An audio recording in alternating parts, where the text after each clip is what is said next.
البدع والأهواء، أهل البدع العقائدية وأهل البدع السياسية. نقول بيننا وبينكم السلف، بيننا وبينكم الكتب، كان فيقول البدع بيننا وبينكم. Bismillahirrahmanirrahim. Qala al-Imam al-Bukhari rahimahullahu taala al-babul khamisu wal khamsun, bab yang ke-55. Minal kabairi alla yastatira min baulih. Termasuk dosa besar adalah seseorang itu tidak menutupi diri dari kencingnya, yaitu terkena air kencing. Dijelaskan oleh Al-Hafidz, maksudnya adalah dosa besar yang mana orang itu masih boleh untuk menerima pengampunan. Bukan dosa besar yang sampai murtad tentunya, tapi dosa besar yang masih mungkin untuk diampuni. Ya, tapi dosa besar, bukan dosa kecil, bahaya ini. Baik. Ya, Allah ada an di situ. Allah yastatiro. Apa itu? Iya, dia mansub dengan adanya an.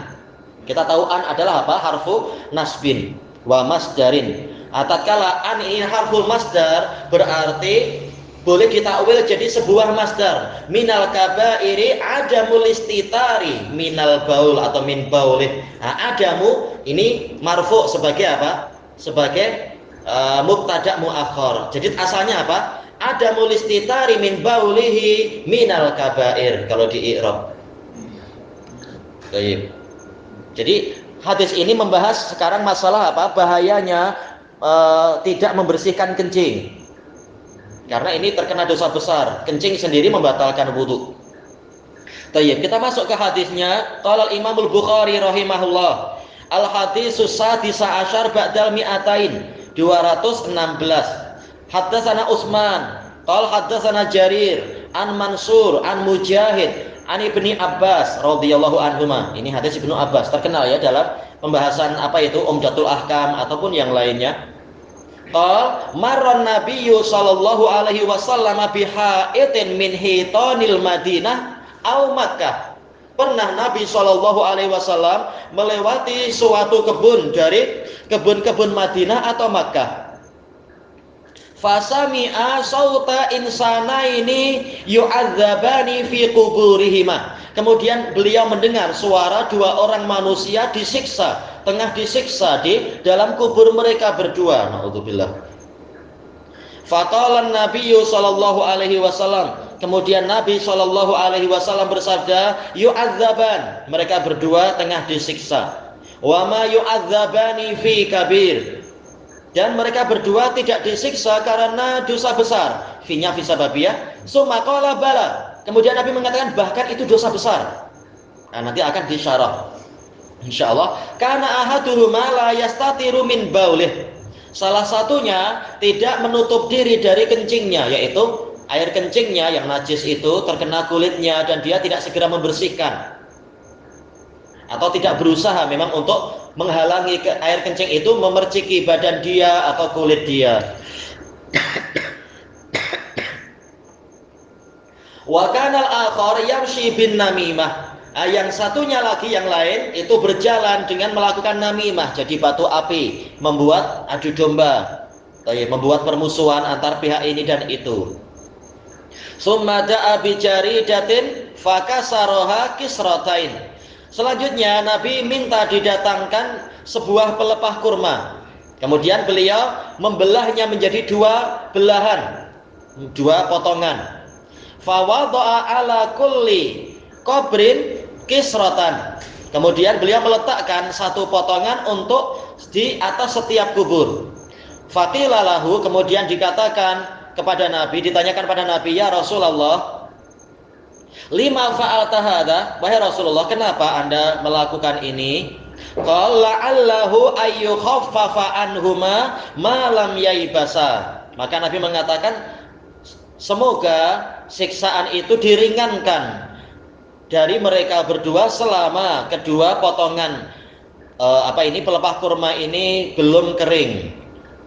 Hadis ini diriwayatkan oleh Bukhari dan Muslim dengan beberapa sanad, tapi kita bahas sebentar lagi insyaallah. Di sini Imam Bukhari meriwayatkan dari Utsman. Beliau adalah Abul Hasan Utsman bin Abi Syaibah. Al-Kufi. Utsman bin Abi Syaibah saudara dari siapa? Abdullah bin Abi Syaibah. Saudara dari siapa? Muhammad dan beberapa yang lain itu. Beliau adalah Utsman, kalau tak salah Muhammad ya nama saudaranya yang satunya lagi. Tayyib. Tapi nama ayahnya juga Muhammad, Utsman bin Muhammad bin Ibrahim. Tayyib. Beliau adalah mufassirun, muhadits, alim beliau. Siqah walaupun tidak sehebat saudaranya, tidak sehebat Ibnu Abi Syaibah Abdullah. Namun beliau imam juga. Semua kutubus sittah meriwayatkan dari beliau kecuali At-Tirmidzi. Kecuali Tirmidzi kah ya? Iya, untuk yang Utsman. Tapi hadis ini sendiri Tirmidzi meriwayatkan namun dari jalur yang lain. Baik. Tirmidzi tidak meriwayatkan dari Utsman bin Abi Syaibah. Qala haddatsana Jarir, beliau adalah Abu Abdullah Jarir bin Abdul Hamid Ad-Dabbi Al-Qadhi. Baik. An Mansur, beliau adalah Abu Attab Mansur ibnul Mu'tamir. Dan beliau ini adalah tabi'in shaghir. An Mujahid, ini tabi'in kabir, Mujahid bin Jabir Al-Makki, Abul Hajjaj, mufassir yang terkenal itu. An Ibni Abbas, Ibnu Abbas ma'ruf. Baik. Abdullah bin Abbas Abul Abbas Al-Makki Al-Madani Al-Qurashi Al-Muttalibi. Baik. Cuma kalau kita lihat, kita gabungkan dengan sanad-sanad yang lain di Bukhari Muslim, terkadang jalurnya itu adalah apa? Jalurnya adalah dari Muhammad ibnu Khazim, dari A'mash, dari Mujahid, dari Tawus, dari Ibnu Abbas. Nah ini masalah tentunya, yaitu jadi bahan pertanyaan. Kalau yang di hadapan kita, Mansur meriwayatkan dari Mujahid, dari Ibnu Abbas. Tapi di dalam sanad lain, Bukhari Muslim, itu A'mash meriwayatkan dari Mujahid, dari Tawus, dari Ibnu Abbas. Tawusnya hilang di hadapan kita ini. Lalu bagaimana? Kalau Imam Tirmidzi mengatakan riwayat A'mash lebih kuat. Tetapi guru Tirmidzi, yaitu Imam Bukhari, mengatakan dua-duanya sahih. Buktinya apa? Dua-duanya diriwayatkan oleh Bukhari. Di dalam kitab ini, dalam kitab apa? Sahih beliau menunjukkan dua-duanya sahih. Karena Mujahid sendiri memang murid terbesarnya Ibnu Abbas. Maka kata Al-Hafidz boleh jadi Mujahid mendengar dari Tawus, kemudian tanya langsung kepada si guru yang di atas, yaitu Ibnu Abbas. Atau sebaliknya, pertama kali Mujahid mendengar langsung dari Ibnu Abbas, namun Mujahid juga suka belajar ke teman yang lain. Tahu-tahu temannya meriwayatkan hadis yang sama, yaitu si Tawus itu. Sementara Mansur tak layak dikalahkan tatkala berhadapan dengan A'mash, karena Mansur ibnul Mu'tamir ini imam besar, hafalannya mampu melawan Sufyan Ats-Tsauri, maka tak layak untuk dikatakan Mansur kalah dengan A'mash. Maka dua-duanya sahih, tak masalah. Yang penting isi hadisnya sekarang. Ibnu Abbas mengatakan marran Nabiyyu sallallahu alaihi wasallam bihaitin. Haid maknanya adalah yaitu apa? Bustan, kata Al-Hafidz. Haid artinya dinding, tapi jelas maksudnya ya kebun itu sendiri. Dari kebun-kebun di Madinah, au Makkah, ini ada yang ragu. Siapa yang ragu? Yang ragu-ragu adalah Jarir bin Abdul Hamid Ad-Dabbi itu. Beliau ragu karena riwayat yang lain yaitu apa? Tidak ada keraguan. Riwayat-riwayat yang lain tanpa melewati Jarir. Betul-betul ini adalah kebun di Madinah. Ada beberapa riwayat, tapi intinya adalah Madinah. Boleh jadi Nabi itu memang melewati kebun, boleh jadi Nabi masuk kebun kemudian keluar. Kata Al-Hafidz, boleh jadi ini dua peristiwa, tapi intinya ini dua-duanya di Madinah, tidak di Makkah, bukan di Makkah. Ada kuburan di kebun itu ya? Iya, makanya dalam riwayat yang lain nanti, tapi bukan di hadapan kita, Nabi tanya ini kubur bila, dikatakan yaitu apa? Ini adalah kaum muslimin, termasuk dari kaum muslimin. Makanya dikatakan mereka bukan orang kafir. Tidak sama dengan riwayat yang lain lagi, pembahasannya lain, bukan riwayat yang di hadapan, bukan riwayat Ibnu Abbas. Case-nya sangat lain. Tentang apa? Kubur jahiliyah yang di kebun. Tapi ini case lain, ini kubur muslimin, tapi di kebun. Mungkin waktu itu belum ada kubur di Baqi atau bagaimana, sehingga dikubur di kebun waktu itu. Tak tahu. Nah, kalau di sebagian riwayat Al-Hafidz mengatakan kalau tak salah dalam riwayat Ad-Daruqutni itu adalah kebun Ummu Mabsyar Al-Ansariyah, yaitu Madinah. Ini menguatkan memang ini case di Madinah. Boleh jadi ini adalah case itu memang kebunnya Ummu Mabsyar radhiyallahu anha. Entah di sebelah mananya Masjid Nabawi, wallahu a'lam. Rumah. Mungkin sering kalinya itu. Toyib. Kelapa sawit entah. Yang pasti apa? Bukan apa? Bukan kebun-kebun yang tanaman yang di tempat kita ini. Bukan jelas bukan apa? Kebun arom manis. Toyib. Fasami'a sauta insanain. Kemudian beliau mendengar suara dua orang manusia. Kata Al-Hafidh menukilkan ucapan Ibnu Malik Al-Andalusi, ini menunjukkan bolehnya idhafatul mufrad kepada musanna. Bukti apa? Bukan aswat tapi saut.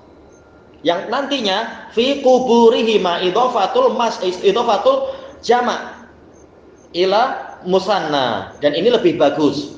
Sebagaimana dalam Quran, faqad saghat qulubukuma. Qulub ini jama'.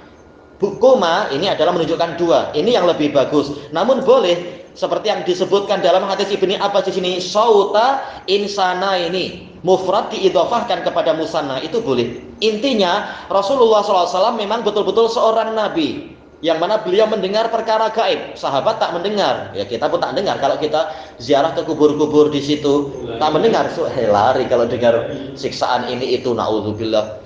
Thayyib. Tapi ini Rasulullah memang apa? Beliau kuat. Nah, beliau layak untuk menjadi penyampai wahyu, pencerita perkara gaib sebagaimana yang Allah Ta'ala ajarkan. Mendengar suara dua orang manusia yu'adzaban, tengah disiksa. Ini zahirnya yu'adzaban sebagai apa ini ya?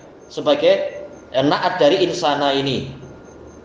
Di dalam kubur-kubur mereka berdua tengah mengalami azab kubur. Hadis ini menunjukkan benarnya azab kubur. Azab kubur memang ada. Berbeda dengan pendapat orang-orang Mu'tazilah yang mengingkari adanya azab kubur, karena ini tak masuk akal kata mereka. Buktinya apa? Kalau kita bongkar kubur, orangnya tetap tetap tidur gitu aja berbaring. Dan ya seperti itu, mana bukti dia disiksa? Ini perkara alam apa? Alam ruh, alam barzakh. Yaitu alam barzakh yang mana yang dominan adalah yaitu situasi yang sifatnya ruh, bukan jasad. Kemudian faqala Nabiyyu sallallahu alaihi wasallam yu'adzaban. Nabi bersabda kedua orang ini tengah disiksa. Wa ma yu'adzabani fi kabir. Fi di sini fi sababiyah. Kata Al-Hafidz Ibnu Hajar menukilkan sebagian ulama, banyak ahli nahwu yang tatkala menyebutkan huruf sabab tidak menyebutkan fi, padahal ini ada di dalam hadis. Yaitu apa? Fi kabir, yaitu bisa babi kabir, disebabkan karena sesuatu yang besar. Bahkan dalam Quran ada. Yaitu apa? Ana terlupakan lafaz ayatnya, yaitu fima. Fi-nya adalah fi sababiyah. Di dalam surat An-Nur itu fima akhadtum fihi adzabun alim. Fi di sini sababiyah, disebabkan fima akhadtum fi, disebabkan perbincangan kalian yang apa itu menuduh Aisyah, kalian terkena siksaan yang pedih. Kalau bukan karena rahmat Allah. Jadi ada fi sababiyah. Nabi mengatakan tidaklah mereka berdua itu disiksa disebabkan karena dosa besar. Tahu-tahu beliau mengatakan bala, bahkan karena dosa besar. Bagaimana ini? Kata Al-Hafidz ada dua kemungkinan. Kemungkinan pertama yaitu Nabi menyangka ini dosa kecil, kemudian datang wahyu bahwasanya ini adalah dosa besar. Makanya ini menunjukkan Nabi kalau berijtihad benar, maka dilanjutkan, dibiarkan. Tapi kalau keliru langsung diperbaiki oleh wahyu. Kemungkinan kedua, Nabi mengatakan apa? Wa ma yu'adzabani fi kabir fi ma yabdu linnas. Yang nampak bagi umat manusia ini bukan perkara besar. Ya orang meremehkan. Kadang orang turun dari kereta, kemudian apa? Menghala ke pokok, langsung apa? Menyirami pokok itu. Habis itu apa? Tutup seluar, jalan lagi memandu. Tidak dibersihkan dahululah apalah, kasihan. Hah? Itu kadang kan tak istinja orang-orang awam. Kalau pokok boleh istinja? Ya boleh aja istimar dengan pokok itu. Boleh aja. Mungkin susah cari air. Alhamdulillah zaman sekarang sudah ada tisu atau tisu basah. Intinya apa? Jaga-jaga, emergensi dimaafkan. Yang penting sudah berusaha untuk dibersihkan dengan istijmar pakai batu, insya Allah jumpa aja, senang aja. Daun kulit, daun pokok. Sambil apa? Sambil berdoa. Kalau kita singgah di suatu tempat baca apa itu? A'udzu bikalimatillahi tammat min syarri ma khalaq. Jangan turun langsung tahu-tahu apa tembak aja, tahu-tahu ada biawak buka mulut, muskilah nanti. Atau ada semut apa itu, semut selangor, muskilah. Ayo itu bengkak seminggu, kena hukuman langsung. Dan seterusnya. Nah, makanya Nabi mengatakan, kemungkinan kedua Nabi mengatakan untuk umat manusia menyangka ini perkara kecil, padahal itu dosa besar. Orang menyangka ini perkara sederhana. Baik. Kemudian disebutkan di sini bala, ini sebagai bantahan terhadap kalimat sebelumnya, lil idrob. Kemudian Nabi menyebutkan apa itu? Karena ahaduhuma la yastatiru min baulih. Salah satunya tidak menutup diri. Dalam riwayat yang lain la yastabri, tidak membersihkan diri. Dalam riwayat yang lain la yastanzihu, sama membersihkan diri dari kencingnya. Tayyib. Dalam riwayat yang lain min baulin. Jadi ini lebih apa itu jelas lafaz yang lain. Yaitu tidak ada mafhum mukhalafah. Kalau kencing sendiri bahaya, kalau kencing orang lain tak apa, sama aja. Karena apa? Ini sama-sama najis. Maka sama saja kencing dia sendiri ataukah kencing orang lain. Hanya saja kenapa Nabi di sini boleh? Karena biasanya yang paling dekat kencing sendiri kan, bukan kencingnya orang lain. Maka ini adalah dosa besar tatkala orang meremehkan masalah yang seperti ini. Tidak lalai, tidak membersihkan. Ya, tidak membersihkan belalainya itu. Atau mungkin apa? Atau mungkin ya terpercik ke bagian mana, asal sembarang-sembarang, tak menyangka kena betisnya kah, atau kena kakinya, kena apa itu namanya, telapak kaki, atau kena seluar, kena kain. Dia tidak berjaga-jaga. Adapun kalau sudah berusaha masih kena juga, ini kita memang sudah bertakwa semampunya, dimaafkan. Tapi alhamdulillah ada tisu basah atau apa. Karena apa? Syarat sah dari sholat adalah sucinya pakaian juga. Betul, ada istinja, bawa air mineral kah, bawa apa misalkan, atau pergi ke apa itu tempat rehat itu. Nah, boleh istijmar. Yang penting apa ya, hati-hati, jangan dinding siapapun asal kita cat. Tapi kalau hujan hilang. Iya. Maksudnya emergency. Ya namanya emergency. Yang penting sudah diusahakan dibersihkan, ya diusap.